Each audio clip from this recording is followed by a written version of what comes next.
right, folks, it's May 11th, 2026. Hope everybody had an amazing Mother's Day on yesterday. I know I went and checked out my mom up there in Rocky Mount, had a great visit with her, my younger brother, as well as my two nephews and my one of my aunts. And of course, we brought Walter with us, which is a dog that she was supposed to be having, but they had too much energy. That particular dog did. So she decided that the dog could go back home with Malik. But Malik does bring the dog up to visit sometimes when we have family gatherings and all along those lines. But that's neither here nor there when it comes to world news. So let me get to some of the world news that's going on and all along those lines. American passengers exposed to the hantavirus land in the U.S. So evacuated U.S. and French MD Honduras passengers test positive for hantavirus. So that was actually reported just about an hour ago by The Guardian. And there's some people that are looking inside the Nebraska quarantine unit, monitoring the hantavirus cruise passengers. And definitely there looks like there are some of these units. I was looking at one that was very specially outfitted in terms of the plane and how they had people contained and all along those lines. And I think they said they had used a similar kind of precautions to doing the Ebola outbreak that took place in parts of the world as well several years back.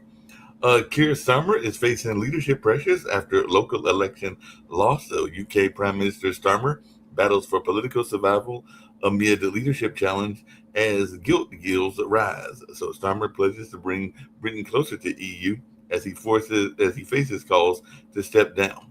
Will Starmer's election woes force a shakeup in the UK's tie with China?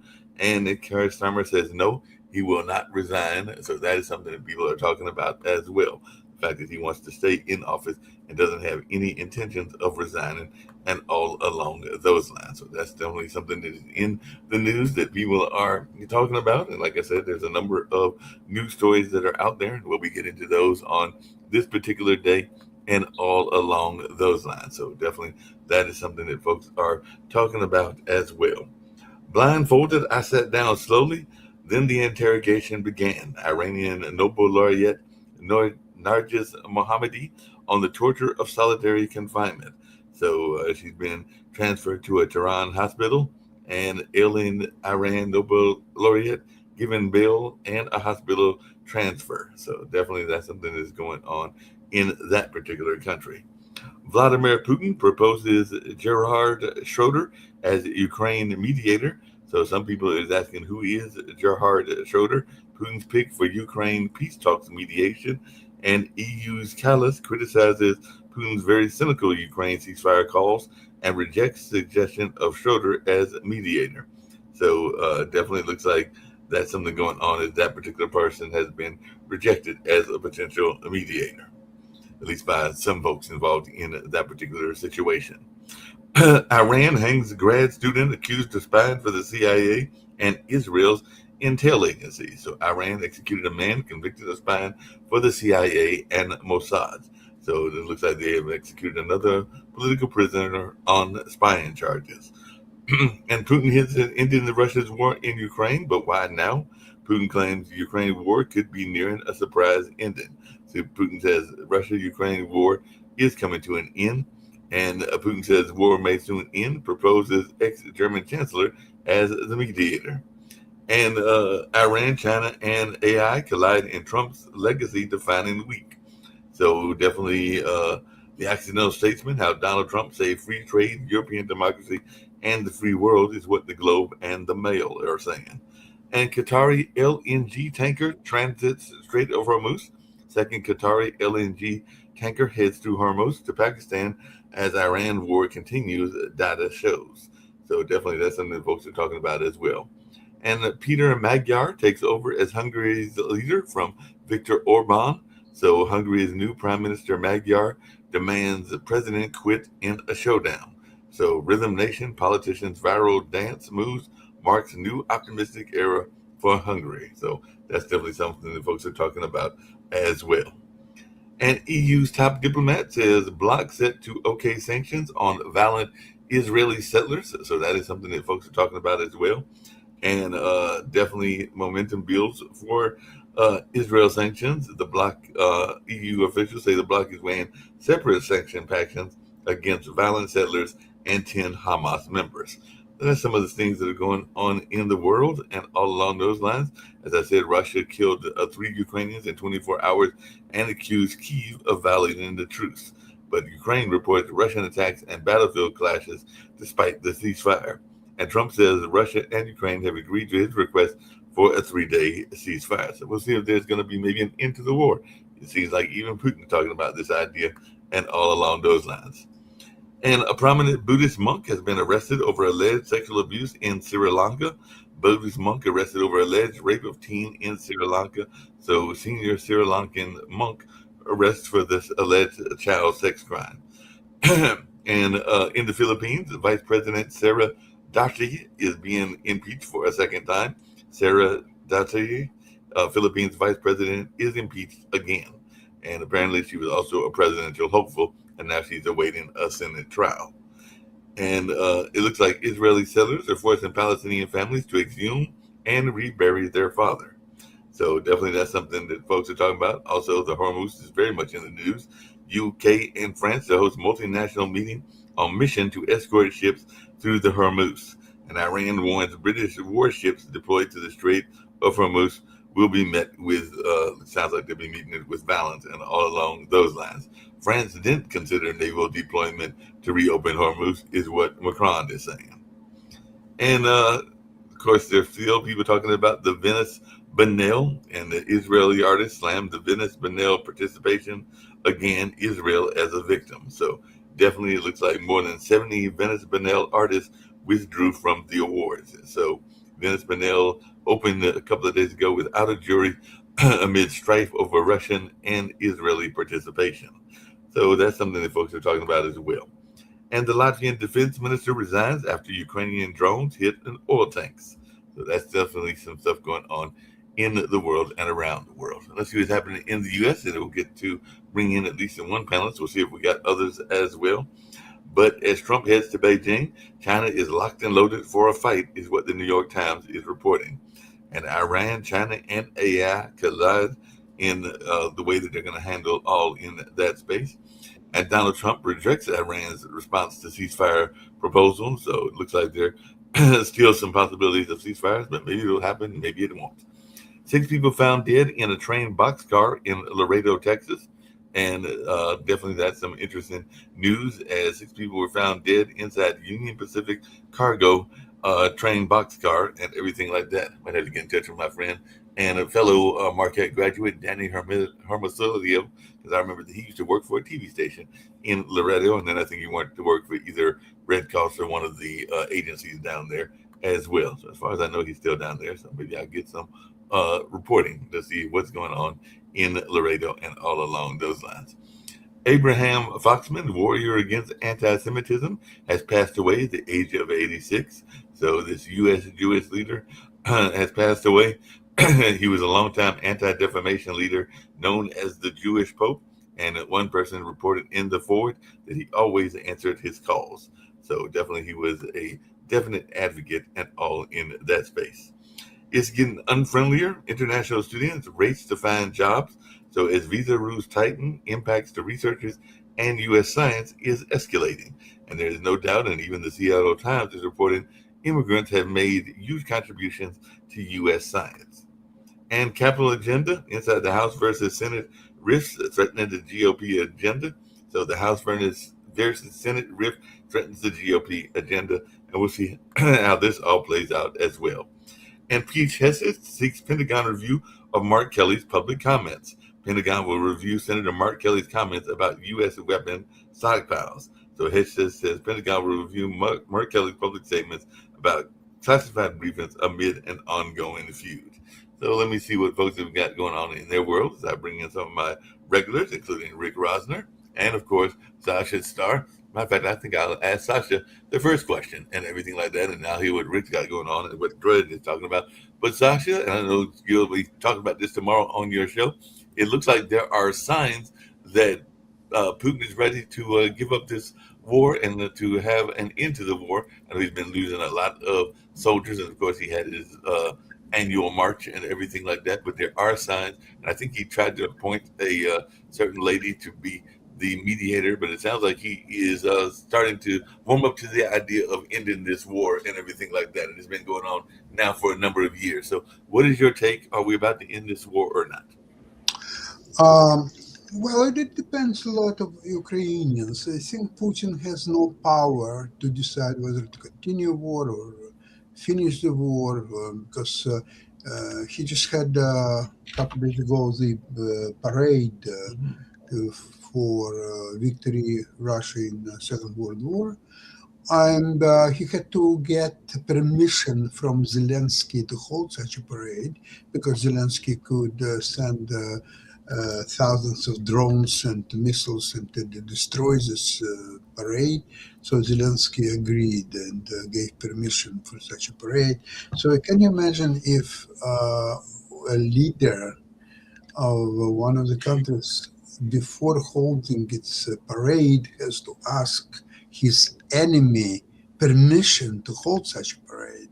That tells you a lot, and I don't know. Well, probably Ukrainians will agree to some reasonable peace proposal. First of all, it has to be reasonable peace proposal because what's happening before Putin demanded to Ukraine to withdraw from Donbass, where it holds substantial territory, and his reasoning was that look, we will take it anyway.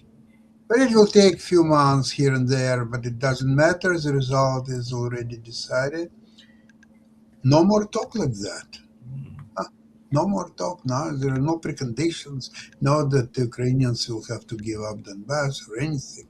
I think Ukrainians can do the same thing what Iran is doing to the United States, not to agree to anything. Just whatever U.S. is proposing, not even to reply to that, and just leave it. Yeah, that makes a Ukrainian. lot of sense and everything like that. Hey, Rick, I did have a question, not about world events, but I was watching maybe it was 60 Minutes or one of the other shows, news shows yesterday, and they were talking about this gentleman. There's a reality store star in LA that's got a good shot of upsetting the Yes. Democratic hold because he's a Yeah, major reality. all right, Spencer Pratt. Right. Yeah, I don't think he's got a good shot. My wife is following the race pretty closely, and even though Karen Bass who's the current mayor, got a lot of criticism for the fires that took out 16,000 homes, she's still the front runner, and people I think are going to reluctantly vote for her over other candidates such as Nithya Raman. And yeah, Spencer Pratt, he's pretty Trumpy in a town that is very liberal. You're not, I don't know how much traction you can get, being a super right leaning guy in LA. Yeah, I was just wondering. I saw that in the news, and they were definitely saying he was a Trump supporter and all along those lines. Yeah. But they were, I guess, playing up his ability to get in front of the media and everything like that. And speaking of getting in front of the Yeah, media, he did one of those freaking, he didn't do it. People supporting him did a vicious attack ad that people like these days. People like mean ads. But LA is 75, 80% anti-Trump. So, it's a bad environment if you're running on being a Trump supporter. speaking of Go just really ahead. quickly, speaking of bad environment and everything like that, I also saw that I think this is the week that Jimmy Kimmel will have his. Seth Colbert will have his last show, but I think Kimmel and others will be appearing and everything like that. So, what's your take? And I think there might have even been an announcement about Kimmel and what his future is and everything like that. But it does look like there's still this battle between late night host and Trump and everything like that. But Well, Kimmel himself, like fewer and fewer people watch network TV. right. When we were growing up, there were 3 broadcast networks and then 4. And then you had PBS, which you only watched when you were desperate. But now there are dozens and hundreds of channels to watch. You can watch shows whenever you want. And this takes away several percent of the viewing audience for network every year. And if there's a strike, they lose 10%. That never comes back. So Kimmel himself says that late night is going away, that it may not exist in a few years. And yeah, Colbert, this is his last week. He's pretty beloved by the people who still, by his fans. I'm hoping that, like you said, Kimmel is going on Colbert to say goodbye this week. I think it's Kimmel's. Yes, I saw that on the So I like that the late night hosts visit each other's shows. That makes I think all of them are supposed to be going, because I think that what's the other major one? Jimmy Fallon. Right, Fallon. So I like that they visit each other. It makes for more entertaining shows. When Johnny Carson was on in the 60s and 70s, his show was an hour and a half long, and he would stack up guests. You might get 2 or 3 or 4 guests all on together. He'd just keep bringing them out, and the interplay. You've got 2 or 3 or 4 funny people bouncing, riffing on each other, made for great entertainment. So I'm hoping that we see a little bit of that on the remaining late night shows, they just keep guesting and that you see a little bit of clustering on the couch. No. Well, they used to have a couch. They don't really even have a couch anymore. It's one seat next to the host. They used to have a couch so you could stack up guests. Yeah. They definitely hit that. What are you seeing on Drudge? Like I said, I mentioned some of the stories. So hantavirus, there's this deadly virus that you catch from rats and mice, and several people caught it on board this Antarctic cruise ship, and some have died, and they're tracking the remaining people on the ship, and people are confusing the contagiousness of hantavirus with COVID. COVID, highly contagious, which led to a pandemic that killed about 1.4 million Americans. Hantavirus, not very contagious between people. It really helps to have a rat in the mix if you want to catch hantavirus. So there's a lot of freaking out, but it's a totally different situation. They do need to track everybody who was exposed to it, but it's not going to lead to a pandemic. No, it won't lead to a pandemic. But one more thing. COVID numbers are the lowest they've been in 5 years. Only 1,500 people a week are showing up in emergency rooms with COVID. Now, more people than that have it. Just a lot of people don't even know they have it at this point, or just they work through it. They don't show up at the hospital. But it's a good time for not being sick.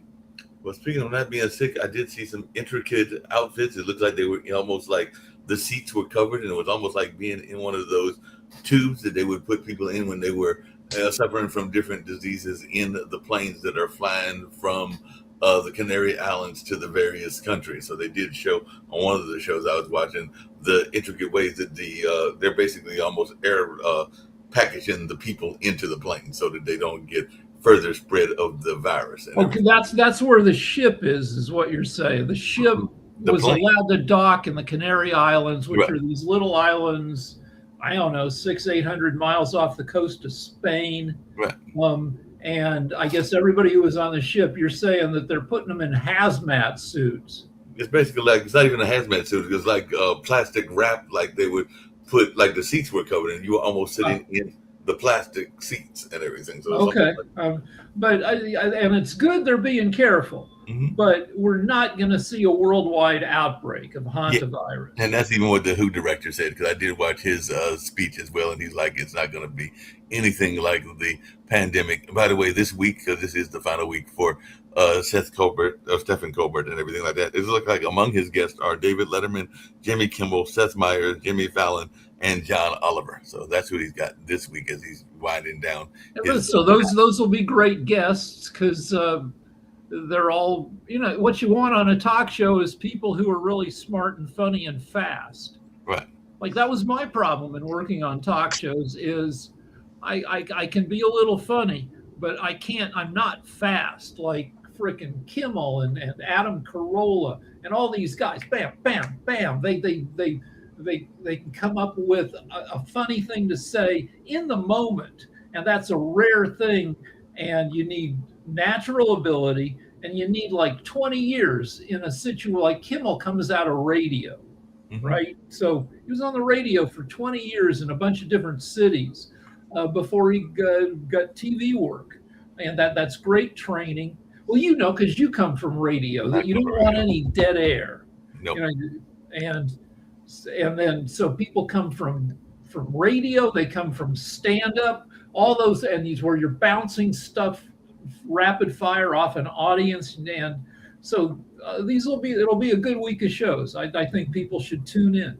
Yeah, it sounds like a good week of shows. I was also watching a young lady that might have been on the CBS News this morning that was apparently a young reporter as an 8-year-old, and now she's a teenager reporter. So she got to go on one of the networks and everything like that. Looked like she was an Asian American young lady, but she's already knowing that she wants to be a reporter as a youngster. I think it's Sky News reporter or something like that. But I think Sky might be her name and everything along those lines. But she's already got these ambitions of doing the news and everything like that. Hey, Sasha, when it comes to other parts of the world with conflicts and everything like that, we also got the Strait of Hormuz that is closed off, and apparently the U.S. fired on and disabled 2 more Iranian tankers, and apparently the current president has rejected the latest counter offer from Iran. So is this war ever going to come to an end?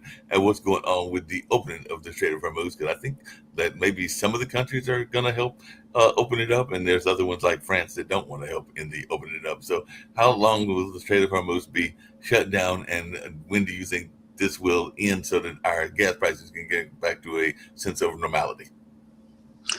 You know, what will be the end of this all? American will withdraw all their troops from the Middle East. They will pay reparations to Iran in tune of probably $500 billion, and all sanctions will be lifted against Iran. And the U.S. will lose all its international prestige, power, and will have to withdraw to its home base, and that will be naturally the end of Trump and his presidency and the rule of his kleptocracy. And that's what's happening right now. Iranians are smart enough to figure out that Trump has no time. He cannot sit there indefinitely and plan because his trip to China is upcoming. There is a fiasco of the World Soccer Championship. The hotels has less business than in any previous years without any World Championship. So in other words, the World Championship actually hurting U.S. business instead of helping. There is a boycott of international funds to attend this ridiculous packages of thousands of dollars. Like I've heard one program, and there is a family of 4 to watch a couple of matches. They had to spend $17,000. Plus parking fees, several $100s and so on. It's just insane, and it's collapsing big time. There is only 1 month actually left until beginning, and there is nothing to be done to save it. So this is a situation, and the Iranians are very smart to figure out that Trump is running out of time. He needs something quickly, and they will not allow him to have pleasure of peacefully withdraw from the Middle East. Yeah, Iran is fucking with Trump. I can't say they're enjoying what's happening to them, but I would say that there's probably in the Iranian leadership, there's a certain amount of glee that they're, what's the phrase, hoisting him by his own petard, that they're making him, they're punishing him for his own dumb actions. And he's experienced today, Trump had the biggest drop in the percentage of Americans who approve, biggest one-day drop that he's ever had. He went from 38.8% approval to 37.6% approval. Now, I'm not sure if that's legit, because there's one this is an average approval, and there's one bad survey in here where the numbers are just crazy, where Rasmussen is a surveyor, a pollster, that usually finds that people support Trump more than what other pollsters find. But they came out with numbers that say that 21% of Americans approve, 28% disapprove, which means that 51% of Americans are, I don't know what to think of Trump anymore. And this is a pollster that usually shows strong support for Trump. So I don't know if that's some kind of weird blip, or if Americans who normally would support Trump are really saying, I don't know what to think anymore. Well, there's probably a lot of that. I don't know what to think. I know that even spending Mother's Day with my own mom and some of the family members, including my brother and two nephews and everything, politics and other things did come up in our conversation. And one of the politics things that we were talking about was the redistricting that is going on. Because right now it looks like Republicans will gain about 8 seats, and if the math is still holding up, so that means that they might actually retain the House. And they won't. They frickin' won't. The Kalshi, the most betting services, predicting services, and really you can't. A statistician will say that you can't really use polls and predictors to actually predict, because it's just a snapshot in time. We're still 5.5 months out, but even so, if you want to go off these betting markets and predictors, they're saying roughly the Dems have a 75% to 80 to 85% chance of retaking the House. I would put it even higher, especially if Trump's approval of 37% holds, and it could go even lower because gas prices aren't going lower. If it holds, that will be the second lowest approval since they started measuring approval 80 years ago in the Harry Truman administration. And there's a strong correlation, statistical correlation. The lower the president's approval, the more seats in the House you lose. And the Republicans already had a teeny margin. They can only afford to lose 2 seats. And when your approval is this low, historically, you're going to lose 30 to 50 seats. And so the Republicans can play electoral games and hold on to 8 seats that they should have lost. But that still means they lose another 20, 25, 30 seats, and they lose the House. Oh, yeah. And it doesn't look like they will lose the Senate. The Senate will probably be still in their control, but there might be some mysterious things that happen. Dr. Sharif, you've joined us. Glad to see you joining us from your neck of the woods and everything like that. So what's taking place in your world? How are y'all following what's going on in the Strait of Hormuz and what's going on in Ukraine and even some of the African nations and other places, and even the dispute between the Pope and President Trump? So what's happening in your world, and what are y'all looking at in the news from your perspective? If I want to share my today's experience, the basic thing is that the price of the food is increasing in Bangladesh. It's mean that we have many poor people, definitely, compared to USA, and they are in the trouble. If price of food is increasing, it means that it has impact from this energy, from this war, from all of the immigrations or any other challenging situations. Actually, U.S. president put to this emerging economy, it has impact. And you have to understand, like if the egg price increase per piece like 3 to 5 taka, like 5 cents, for you it's nothing, but for Bangladesh, many of the poor people, it's actually very challenging.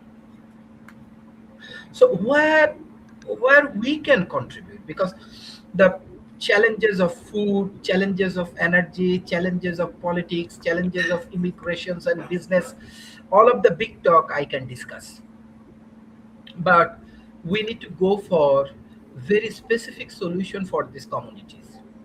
Honestly speaking, how I see that, I have very great friend from North America. All of them are brilliant, like today's sessions.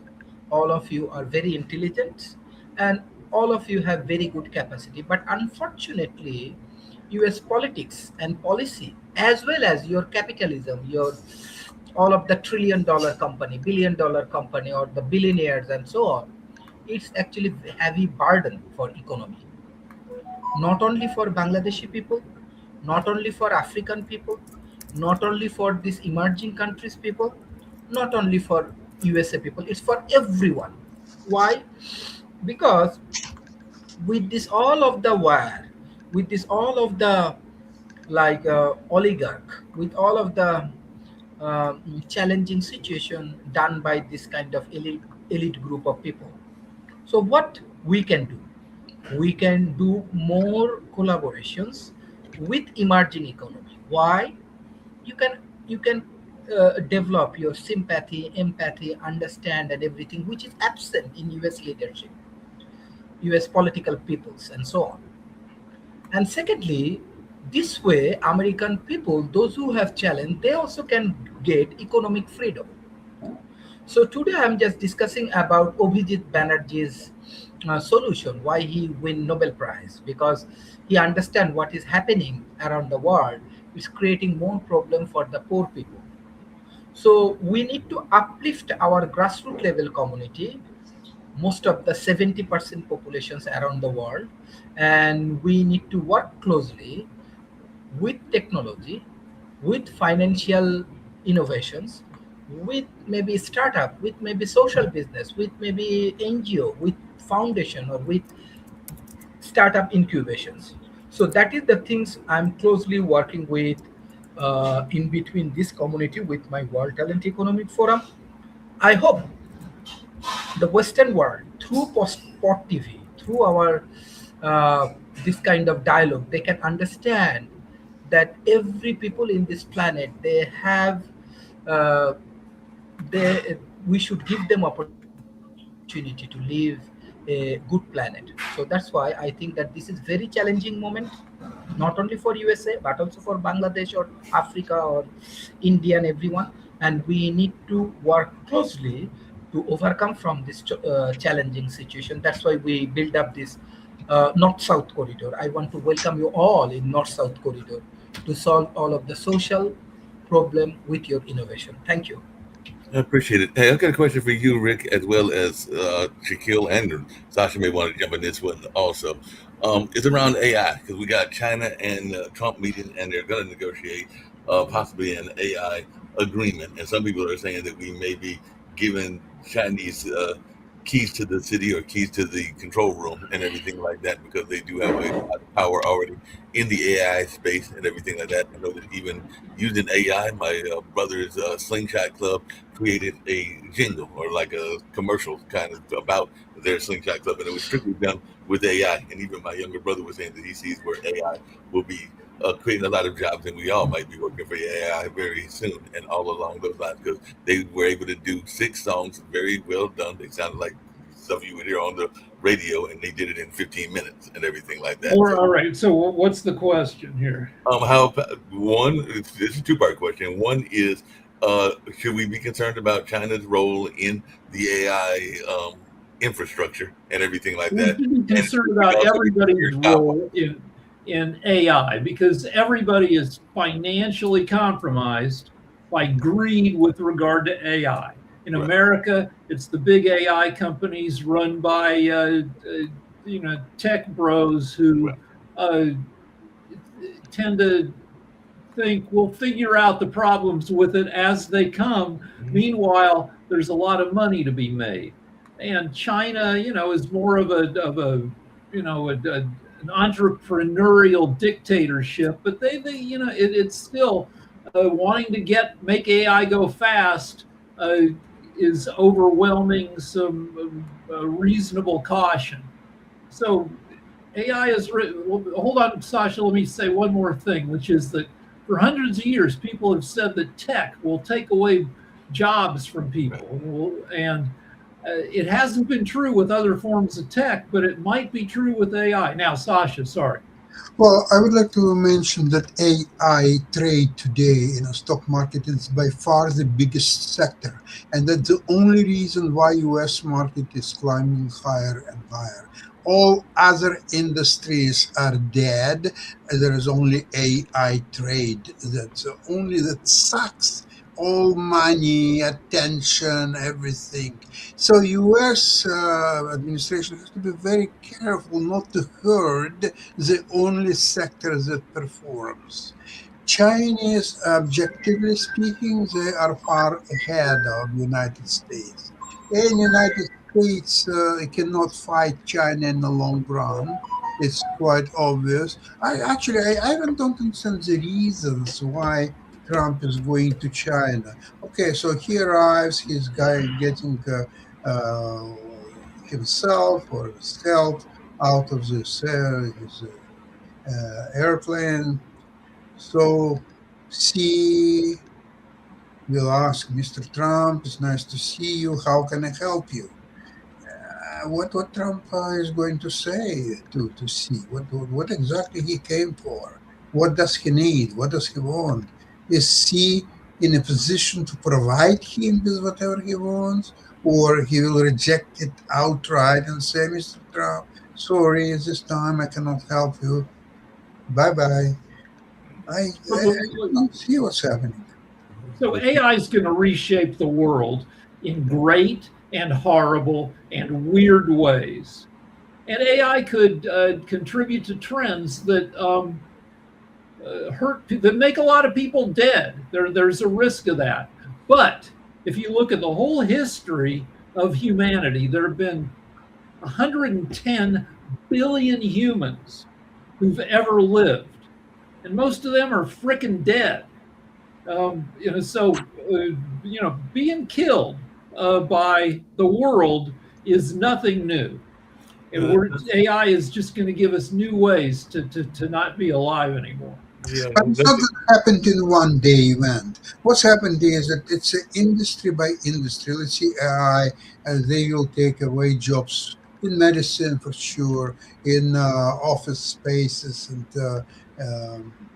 all those financial consultants. They will be the first one probably who will be dead, and they have to start buying cemetery plots for themselves anytime soon.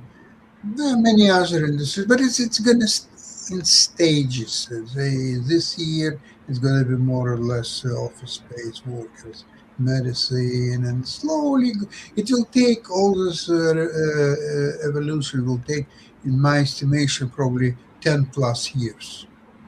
So, man, that's where I think the experts in AI, that's where the main disagreement is some people say weirdness is going to hit in 3 years. Other people say 10 years. Other people say 20 years.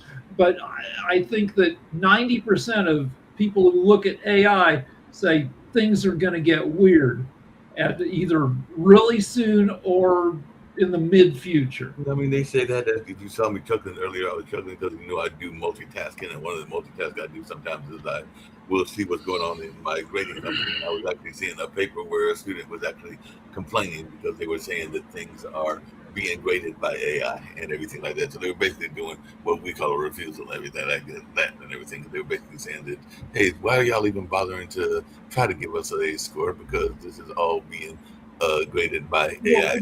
AI is wrecking college. College has, American universities are under a huge amount. Enrollment, American universities down 15% in 15 years, especially among men. Colleges are now 3 women for every 2 men going to college.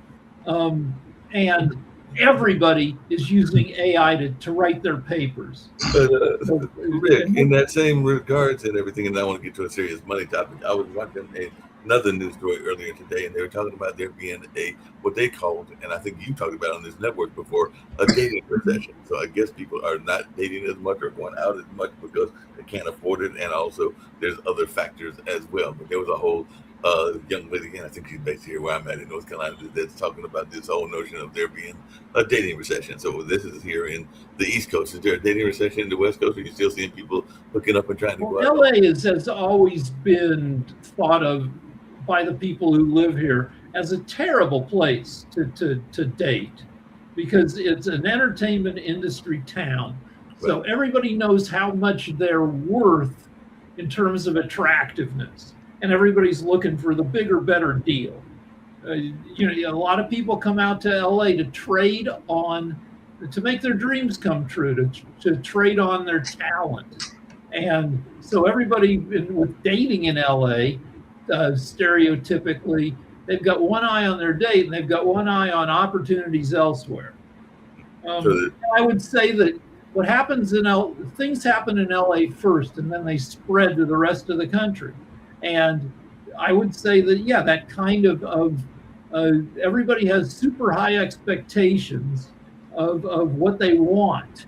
Well, the expectations have to do with money, apparently, Rick, because they're saying that rising costs are pushing young Americans to rethink their dating habits. And the term dating recession apparently refers to a significant decline in dating activity among young adults, with only about 1 in 3 young adults actively dating. And they're saying this when my wife and I first low dating confidence, financial barriers, and a lack of effective dating skills. So I don't know, maybe it's not that bad in where but people will not tolerate a cheap date anymore. When my wife and I first started dating, we found a spaghetti place close to where we were living, where the two of us could have spaghetti and be out of there for $10. Right. That's a cheap ass date. And we would go to free movie screenings. We'd go to the mall where they'd hand out like passes to watch a movie and then that hadn't been released yet and then give your opinion. So it was a free movie. It was $10 spaghetti for 2 people, and there's no place you can get $10 spaghetti. Our price point when we go out to dinner, we rarely can go out to dinner for 2 people for under $50. Yeah, that makes sense. Hey, Dr. Sharif, you teach a lot of young people. Are there a lot of folks going out on dates and going out even just, not even romantic dates, but just hanging out as much in Bangladesh? It is a poor country and everything like that. So how are people doing it? Do you see a lot of young people hanging out together and even going to restaurants, or is it the same thing that Rick was talking about? Look, culturally, Bangladesh is very rich. Like we have 5,000 years of cultural heritage and so on. And what you say, I can understand. Like if you see this world fastest growing billionaire, according to IMF and World Bank, it's from Bangladesh. Secondly, if you see the history of the rich community, you can find, according to Adam Smith, this Bongo, specifically this India and Bongo means Bangladesh. Then this China, western part of China and Egypt, they were one of the richest communities in this planet. Okay, so when you discuss about the death and other things, Bangladesh has around 57% youth, right? So love, emotions, music, everything actually work in our love and dating and relationship. Even I can remember when I started my MBA program, that time, first time I meet with my wife, that time she was my classmate. And we started our debating academy, with one of the American professors, world debate institutions. We started these debating activities, and then we, as a team, we start working on culture, working on social night, working on this dinner, lunch, even class. That is the way that this human relationship grows, right? The same way what you see in this North America, the same way the dating and other things grow in Bangladesh, but because of social media now everyone is connected. Maybe it's fast compared to my 16 years before experience. Uh, but another thing, as Bangladesh is a Muslim country, so it's not like California or LA. Our relationship, we respect our religious views and so on. But overall, I'm very impressed by the youth communities of South Asia. They are very, very impressive, very hardworking. They are very committed for their family. Family is very important, you know. So, uh, so yeah, I respect and I find very positive things from the youth community. Yeah, it makes sense. And everything. Hey, Sasha, coming back to the news and everything like that, I had heard that recently. I think that Trump said that the war was not going to cost so much money, but I think that the war in uh, between us and Iran has already cost 25 billion, and some people are saying that that's a low estimate. It might be closer to 50 billion if the war continues. It may be. Let's say 100 billion. Yeah, If you throw in the amount of extra money Americans have to pay for gas. right. So is this war gonna? And we've already been complaining that we're already pretty much broke. I mean, that's part of what David Walker's whole book, "America's Still a Superpower," is about, and everything like that. So, can we even afford to lose this kind of money? I guess that's the question I got for everybody on the panel, because that's a lot of money, even if it's as low as 25 billion. But I do agree with Well, it's absolutely immaterial things because Trump's friends are making out in the stock market more money than U.S. is losing in this Iranian war. I'll tell you that. And they actually the only thing why Trump is motivated to continue this situation is to enrich his friends with even more money. Like today, $7 billion were made before the market opened on the oil trade. So there are a lot of motivation for Trump and his friends to continue the war. The problem is it's not really up to Trump and his friends. No, it's Iran who is dictating today what's happened, and so on. And Iran doesn't want to allow U.S. so cheaply and quickly to withdraw from the war. No, they want to extract a very high price for America to pay in order to end the war and get some kind of a peace agreement. So Iranians are playing hardball. They know, see, here is the biggest weakness of US. They know for sure that US cannot afford the land invasion. They know that for sure. And without land invasion, there is nothing United States and Israel can do against Iran. Nothing. That's it. So Well, they're playing their cards effectively, precisely, and US has to agree to all Iranian demands, pay the money, and get the hell out of there. well, what Iran knows is what it takes to invade Iran. In 1980, Iraq invaded Iran with 200,000 soldiers, 3,000 tanks, hundreds of planes. It did not defeat Iran. Iran fought them to a stalemate for 7 years. With the U.S., it would be crazy, even crazier than Trump is, to commit hundreds of thousands of troops and have them have to cross 350 miles of country to get to the capital city. There's no easy access to Tehran, a city of 10 million people. A land invasion would it's not. Iraq was fairly easy to knock over. Iran is defended by its sheer size. you. Yeah, it makes sense. Definitely agree. At one point, I want to add, as can you hear me? Yes, Yeah. yes, we hear you. Yep. Can you hear me? Yes. Yes. Yeah. One point I want to add. Here is the difference because I think Rick or those who attend in the first day of the Iran and USA war, that time I said that Iran has 1,000 year of culture and heritage. it will be almost impossible to defeat Iran, uh, even if USA come. That time I also discussed this point. And here is the things. Um, when I was young, let's say I was 10 years old or something, that time I saw that globalizations. USA bring the point of globalizations, right? Uh, and I think this is one of the biggest mistake US did. That's why China become the global economic power because USA shift all of their manufacturing and everything to China. And now we understand that was one of the biggest mistake USA did. The same way, the more you use or depend on AI and technology, right? Intellectually, you will not be capable, right? Your next generations, intellectually, they will not be good, right? The more you depend on AI, the more you depend on technology, the more you depend on these things.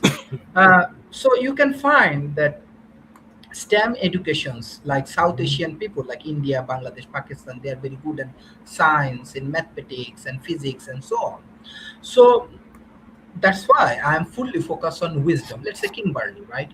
She has her own wisdom through her educations, through her experience. Everybody has wisdom. Sasha has, Rick has, Markley has.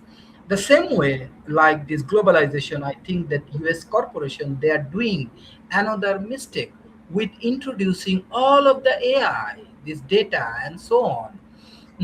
And this will be very challenging for US people, US youth communities, and many of the my friend even in USA right now they are losing job and economically they are heavily affected and so on. Even in Bangladesh, I see that India.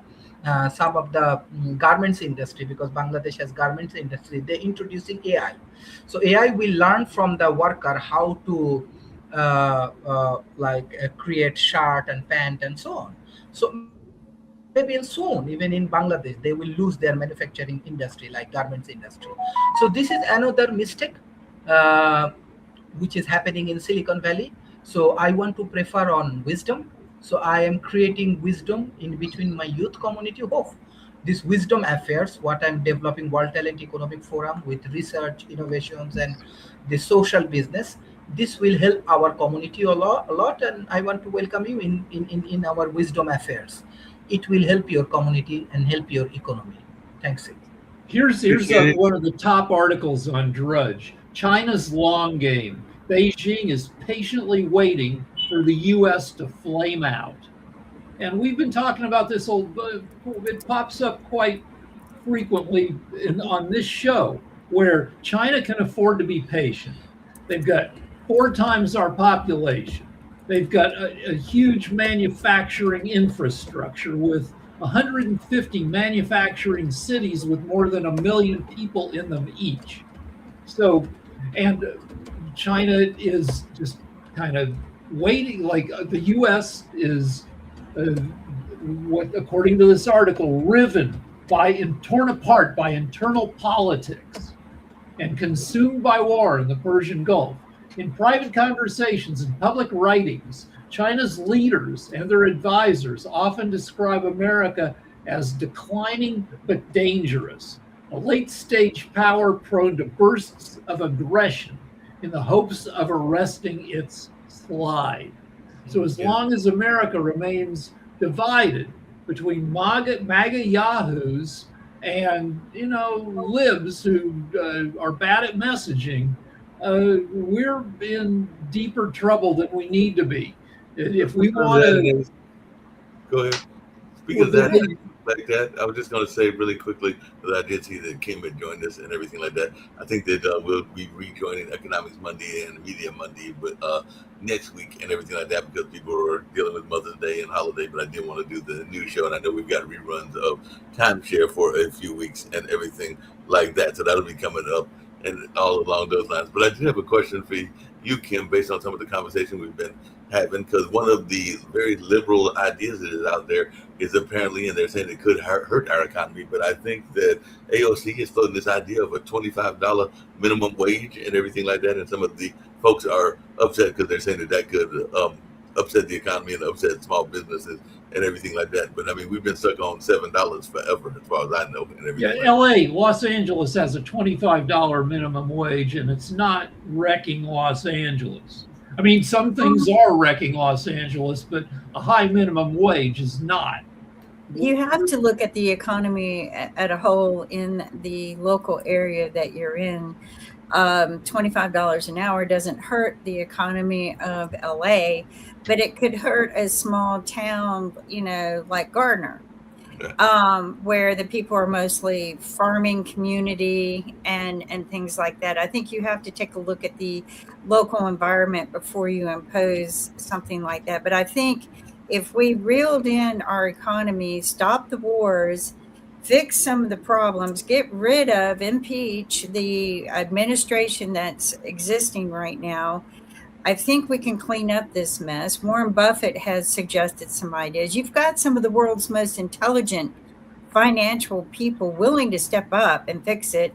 I think Clinton and Obama would even step in and discuss on how to fix where we're at. But the gas prices are going to continue going up, and that's going to continue to cause low-income people to struggle.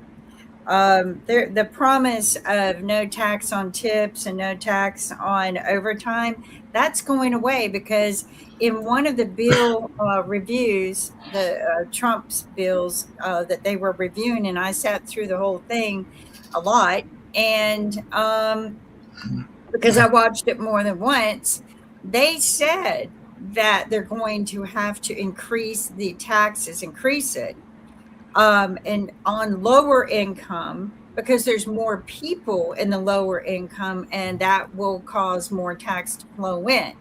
Warren Buffett says if you tax, the wealthy the same as you do the lower income, we'll fix this problem if you don't allow them the tax deductions.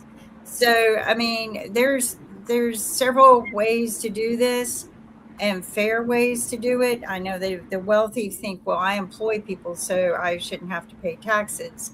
No, you should have to pay taxes. But now they're discussing removing the tax from gas. I don't know if y'all have heard that. I do hear that. Yeah. So, but I just don't think we're heading in the right direction. Like, everyone keeps talking about. We're going in the wrong direction. I have to assume, like everyone else, that it must be really bad. It is actually in the Epstein files for Trump to cause all this chaos, to direct our attention towards war. One of the things that upsets me more than anything is he'll put our children at risk in war, but he will not put his child at risk. So when we're talking about getting rid of the federal gas tax to help with the cost of gas, we haven't talked about how much it is. It's 18.5 cents a gallon. So when gas gets up to $4.80, knocking off 18 cents is not going to help that much. No, but MAGA brains can't do a math. Okay, no. Rick, you have to remember the MAGA brains fail the capacity to be able to understand the consequences of their choices, and they don't do math very well. No, they surrender. Like I'm on, like I always say, I'm on X a lot. There are plenty of MAGAs who have advanced degrees, doctors, lawyers, nurses, so they can do the math if they want to, but they willingly get bullshitted. They surrender their skepticism because they want that framework that makes them feel like everything's okay with Trump in charge. Yep, everything's okay with that. Big Daddy is not doing a good job of it. If you ask me, not doing a good job and everything. I know we're winding down, and like I said, the other shows we will have a rerun of Timeshare. I did meet the billionaire owners of the San Diego Padres. Like I said, I was on Friday. The lady was very nice, and I think she has some relatives here in North Carolina. So they're going to Bennett, which is in Greensboro, and doing another one of the shows/showcases. And then they're traveling around the country and everything like that. But her and her husband did buy the Padres, so she'll be the first first Black woman owner if the deal goes through, and it looks like it's going to go through, and he'll be the second Latin American owner and everything like that. And Sasha, I know you follow soccer. They also own the Chelsea soccer team as well. So I think the husband bought the team maybe even before they got married, but they own the Chelsea team there in London and everything. But I do know that in addition to following Chelsea, you are a soccer fan as well. Yeah, Chelsea is improving very rapidly, and I think next year they will be in fight for a gold medal in soccer, English Premier League. And it's good to have owners who are billionaires. I mean, that's what, because you need to spend a ton of money to be competitive and to stay up. They're neck and neck with the Dodgers year after year, which means. Well, I was also teasing, and Kim, you'll get a kick out of this as we go just a few minutes over. I did learn one of the secrets to being a billionaire, because they have like a little button that you press to get like a little trinket award and everything like that to show that you had been on the bus. The trinkets were not all that much. It was like a little pennant, and it was like a little piece of paper. So they did not spend a lot of money in terms of what they were giving the public. So that might be one of the secrets to being a billionaire, is to not spend a lot of money if you're going to be given thousands or millions of gifts. Because like I said, when I got the little ball and I pulled up and opened the little ball and saw what the gift was, I'm like, they didn't really spend a lot of money. Well, there's various different mindsets when you cross over a certain threshold. As Nick and I, when we interviewed some of these people, and we learned that the truest way to maintain what you've earned is what? Manage it. Right. Just manage it well. And that's one of the things that Nick and I was focused on, was inspiring financial literacy. Are we doing the show, economics and media? That's what I said. I looked into Nick's account while we were doing this show. He did not set up one, and so I don't think anybody's been in touch with David Walker. So I think that show will come back on next week, and the same with Media Monday, because I didn't see either one of those set up and everything like that. So it looks like we're having just reruns until reruns until about evening time, because I know that the timeshare is also a rerun. So then we'll come back to regular schedule on Tuesday. Well, until tomorrow, everyone, please take care. Yep.